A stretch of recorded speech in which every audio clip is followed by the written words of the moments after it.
Hello circus fans, I thought we'd look at our feet today and how we get them to point nicely. So, sitting with your legs out in front of you, sitting on your seat bones nice and upright, have a little look at your feet. Do they flop out to the side? If you just relax them, do they want to turn in?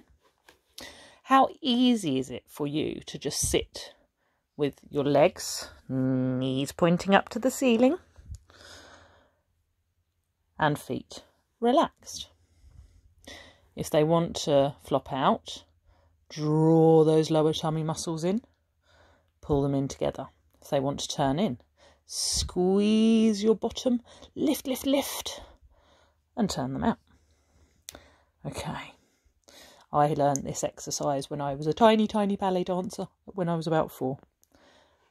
Good toes, naughty toes. Really concentrate on what your legs are doing. Do they turn out? Do they knock knees?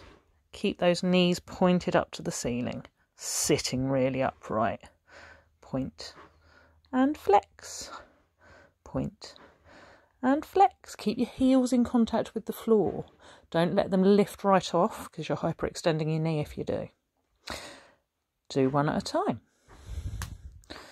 If you're old like me, they might crack and pop. Round in circles. And the other way. Do you notice one foot's behaving differently to the other? Mine do. If, when you're pointing your toes, you tend to sickle your feet inwards, which I can't even do without really thinking about it because I had it trained out of me as a young dancer, then we can get a little band, pop it around your feet. I'm using an Alice band here, but you can use any sort of band that you like. A pair of tights tied together, one of the little resistance bands if you've got it. You just need something that you can brace your feet into. We're going to point both toes, keeping your legs really nice and still. Try and push the outsides of your feet as your toes are pointed into that band.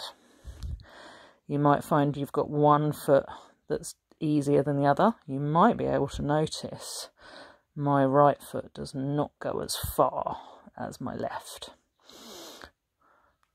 So, have a play with your toe point.